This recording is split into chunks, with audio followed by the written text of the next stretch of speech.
तो चलो अंदर नहीं हो हम पीछे से हाँ पीछे चला नहीं हो ये कैसे अरे अपने बड़े भाई के सामने जा रहे हैं और अभी राज्य के जमींदार के सामने हाँ तो जमींदार के सामने जाने तो पूरा सामान का ठाने करे वाली अच्छा है एक तरीके से बता दिए आप ठीक चलो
इस सड़क बुलाने का खास कारण क्या ना बुलाया तो अवश्य बताऊंगा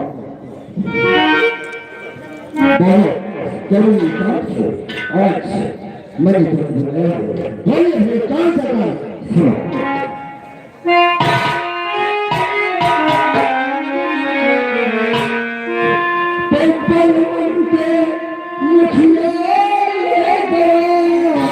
रुपया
लाखन बलवंत मुखिया 3000 रुपए लेकर गया है और हमें इस वक्त रुपए की बहुत आवश्यकता है तो बलवंत मुखिया के घर जाना है उससे 3000 रुपए लेकर तुम्हें आना है ठीक है मैं बलवंत मुखिया के घर जरूर चला दिया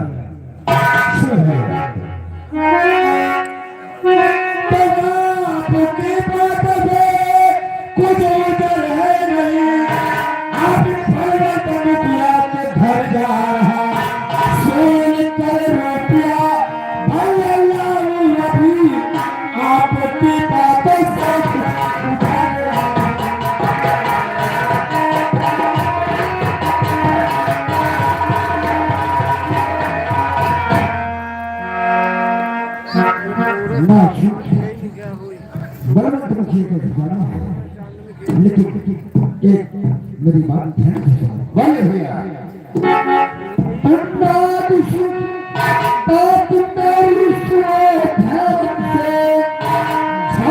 करने की कोई जरूरत नहीं रुपया देने से कर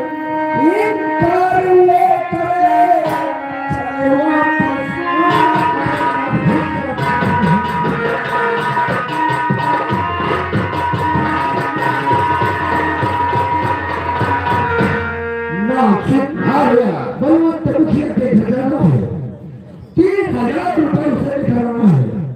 लेकिन रुपये दे दे तो सीधे हवेली आ जाना। अगर रुपये देने से इनकार करता है, उसके पास रुपये न हो, किसी तरह की उसे परेशानी हो, तो वहाँ झगड़ा करने की कोई जरूरत नहीं है। आप जैसे वैसे करेंगे, जाऊंगा तो भैया आप मेरे साथ मोतीलाल को भेजिए। क्या कहा? हाँ, मोतीलाल को आपके साथ में भेज दो। हाँ भैया,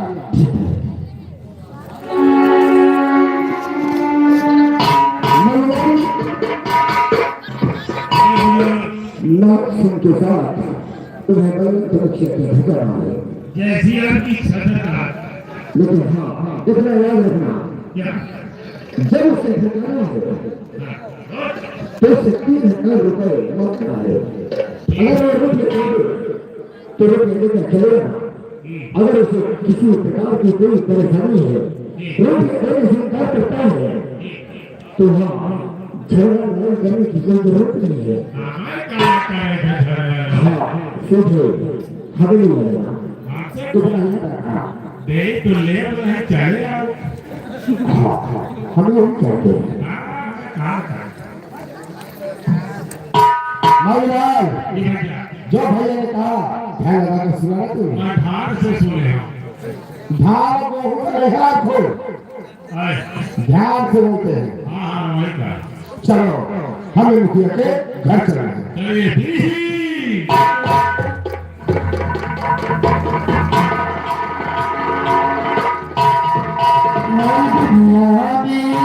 गरीब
मेरा नाम गंगा है।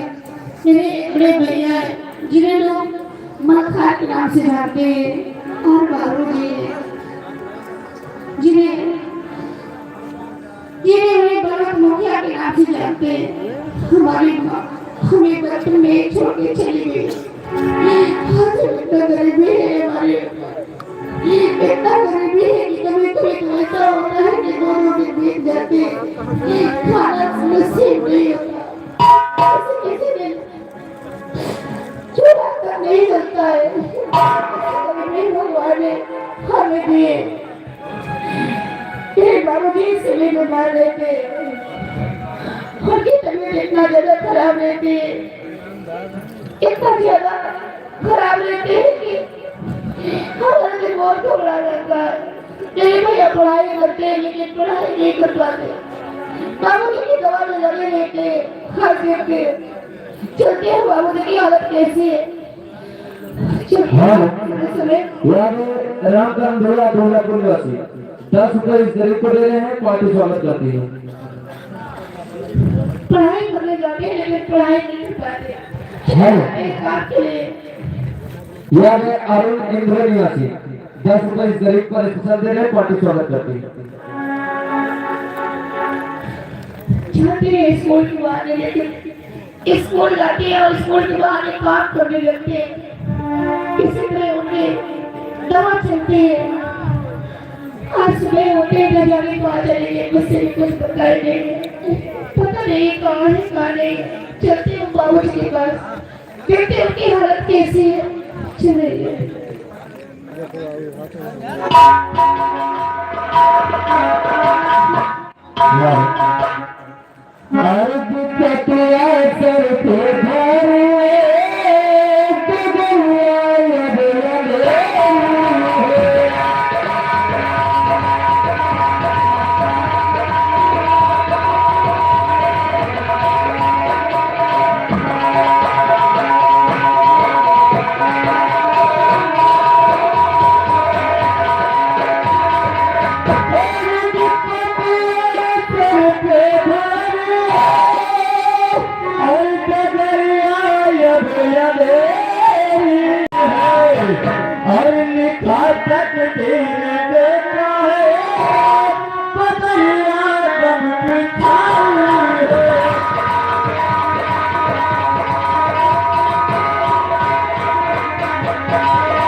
भैया गंभीर निवासी 10 रुपए स्पेशल दे रहे हैं गरीब पर, पार्टी स्वागत करती है।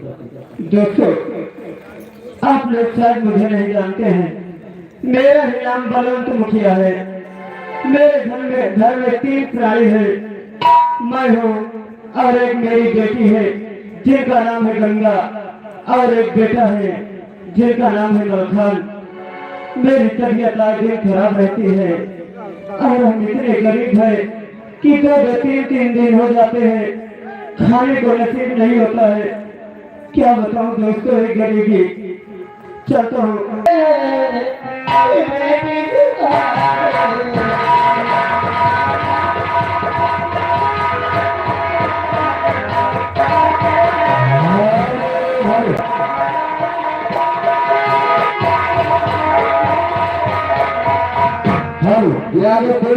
आधार को 20 रुपए इस गरीब पर दे रहे हैं, पार्टी स्वागत करती है। बाबूजी के सामने ये बेटी झुकावे, ये मुझे आशीष दो, जुबाना करे।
तुम्हारी तबीयत कैसी है बाबूजी?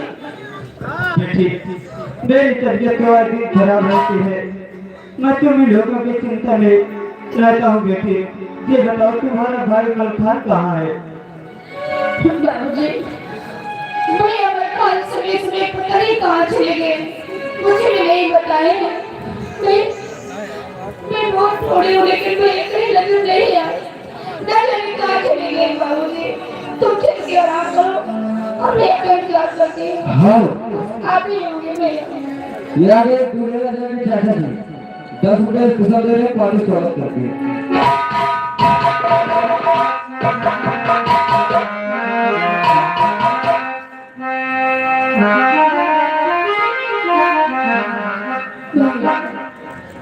तो ये तुम कहाँ चले गए? हाँ जाओ भैया, की हालत कैसे है? तेरे दिल बोल क्यों उड़ा रहा भैया?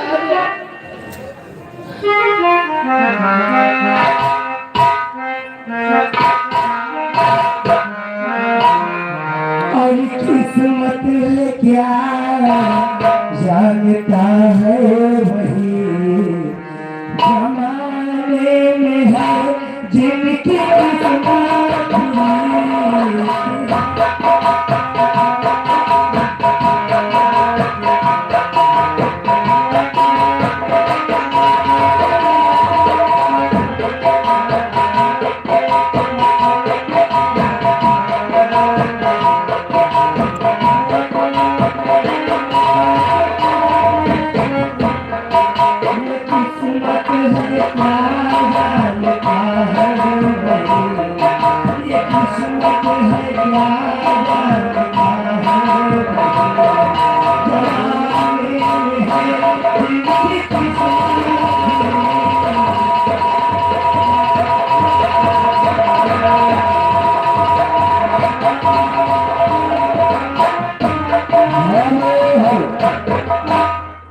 दूल्हे के भाई कमलेश साहू भाई 50 रुपए स्पेशल दे रहे हैं, गरीब पर पार्टी स्वागत करती है।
शिवा कबरी निवासी 20 रुपए स्पेशल दे रहे, पार्टी स्वागत करती है।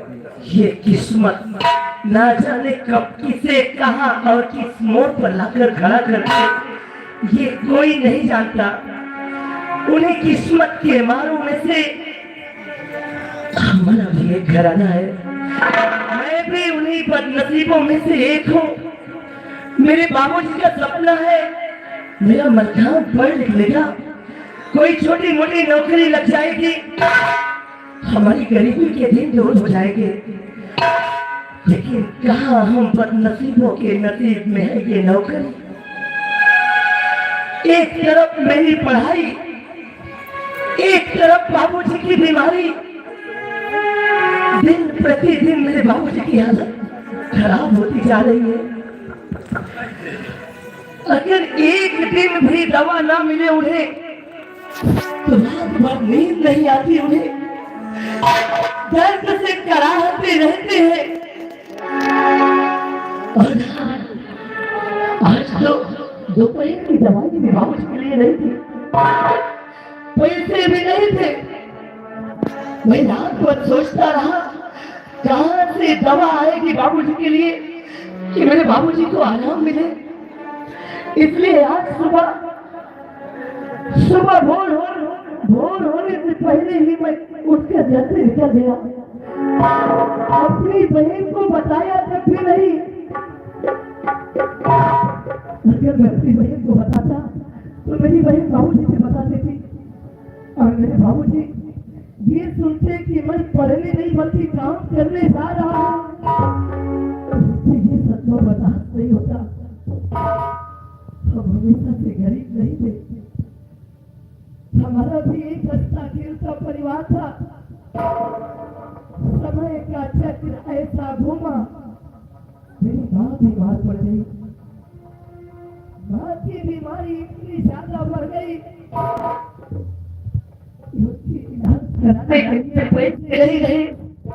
हमारे बाबूजी ने अपनी सारी खेती बेच डाली। माँ मना करती रही कि मुझे ऐसी बीमारी लगी है कि मैं बचूंगी नहीं, क्यों सब पैसे में बर्बाद कर रहे हो। लेकिन नहीं, मेरे बाबूजी को ये आशा थी कि शायद वो बच जाए। भगवान को ये मंजूर नहीं था। हमारी सारी खेती बिक जाने के बावजूद हमारी माँ नहीं बच सकी। और माँ के मर जाने के बाद बाबूजी को इतना बड़ा झटका लगा कि तब से दिन प्रतिदिन बाबूजी की हालत खराब होती ही चली जा रही है। आज सुबह निकल गया और भगवान की दया से मुझे कुछ काम से मिल गया। राशन की बोरियां उतर रही थी, वहां गया, वहां पर 2-4 पैसे मिले और मार्केट की तरफ गया, वहां सब्जी की बोरियां उतर रही थी, वहां भी कुछ काम मिल गया। ढेर सारा काम मिला और इन पैसों में से मैं अपने बाबूजी के लिए दवा लेकर आया और देखता हूँ आज रुपये की दवा मेरे बाबूजी के लिए मिल गई है। देखता हूँ कैसे है। आदमी खुद को इंसान बनाता, अपनी किस्मत बनाए।